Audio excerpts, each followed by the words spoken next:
کوئی شخص بڑا عالم ہے لیکن اپنے علم کو اس نے ذریعہ بنایا ہے دنیا کمانے کا، تو در حقیقت یہ قرآن اس کے حق میں ہدایت نہیں ہے،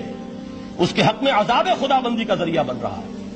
حضور نے خود فرمایا القرآن حجت لک او علیک، یہ قرآن یا تمہارے حق میں حجت ہے یا تمہارے خلاف حجت بنے گا قیامت کے دن۔ اس لیے کہ ایک شخص اس کو دنیا کمانے کا ذریعہ بنا رہا ہے، ایک شخص اس کو شہرت کے حصول کا ذریعہ بنا رہا ہے، ایک شخص علم کو ذریعہ بنا رہا ہے دنیا میں نمایاں ہونے کا، اپنی تعریف کا۔ حضور نے فرمایا کہ قیامت کے دن سب سے پہلے 3 افراد کا معاملہ پیش ہوگا عدالت خدا بندی میں۔